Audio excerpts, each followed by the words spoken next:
Good morning. It is Tuesday in Miami. This is Janet McElligott. And today I'm coming live to talk to you about something that is absurd.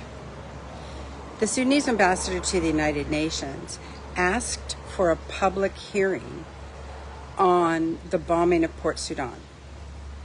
The bombing of Port Sudan is awful.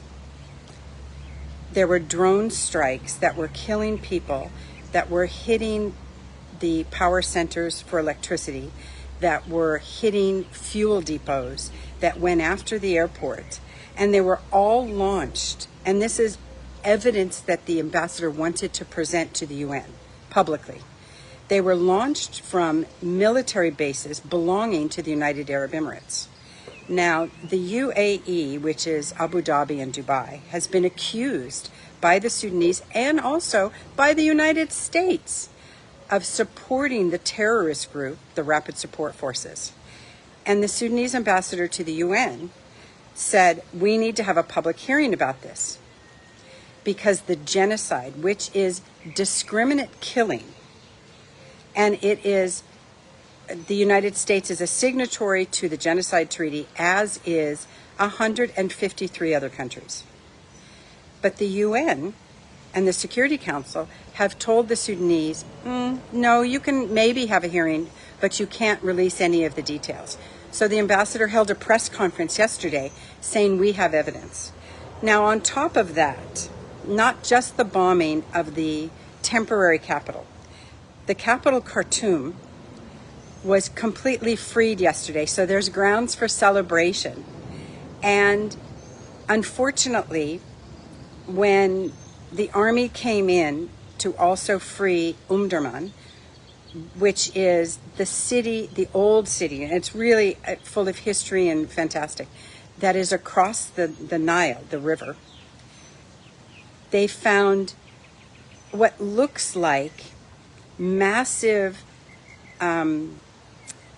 like deep freezers that were filled with bodies piled on top of each other. So the army is finding mass graves. And I'm not talking like a couple people. I'm talking hundreds, maybe thousands, maybe more. People that will never be able to be identified. Families that will never know where their grandmother is, where their mother is. Were these people raped? Were they tortured? Because I'm sure some of them were. So in finding these mass graves, the ambassador to the UN was not allowed to present this information either. But on a funnier note, or I should say an obscenely bizarre note, the army also found the most amazing cache of weapons, artillery, sonar. I mean, enough to keep the Sudanese army supplied for decades.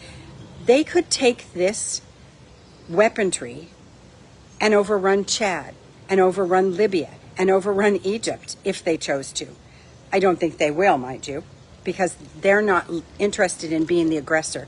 They're interested in being able to take their country back. And lo and behold, guess where all this weaponry came from? It was sold to the United Arab Emirates. It's got their numbers, their names stamped on it.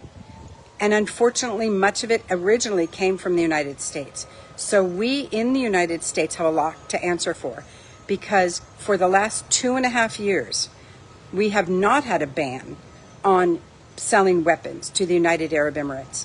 These accusations have been around since the beginning. It's all about follow the money. We cannot, in the United States, be a democracy, say that we believe in freedom for all people, that we believe in all rights, and then to not support an innocent nation from our own weapons. We must have a ban of sales to the United Arab Emirates. We must put aside that $1.4 trillion that the UAE says they're going to invest. The U.S. Congress must say no, because the president has not. And that is not okay with me, and it shouldn't be okay with anyone. We must stop this war. This war has gone on for more than 2 years now, and hundreds of thousands of people are dead, macheted to death. I can show you pictures. Look on my Facebook page. This is pathetic, and we have got to stop it. We say, oh, let the Africans figure it out themselves. Guess what? When you have 20 countries coming together to run you over, then those 20 countries need to come in and answer for this. It's not about the Sudanese doing it. They've been at this by themselves alone. No one believed that the army was dedicated enough to be able to do what they have done. And if you think it's not important because it's an African country, let me remind you of one thing as I close. Sudan is the Nile. The Nilotic civilizations are Sudanese. The Blue Nile, the headwaters begin in Ethiopia and run all the way through Sudan. The White Nile begins in Uganda, runs all the way through the south, the Sud, and the confluence of the Nile, where it comes together, is Khartoum, the capital. That's where they're finding the mass graves. And from the capital and the confluence of the Nile, it becomes the Great Nile and flows through what they call the 6 cataracts of the Nile in Sudan. And that is the birthplace of humanity. If we do not help these people, if we do not save this, we are allowing humanity's history to die with them. And only when the Great Nile reaches Egypt do we seem to pay attention to history. But I'm telling you, the history that hasn't been told yet is in the 6 cataracts of the Nile. We must save Sudan.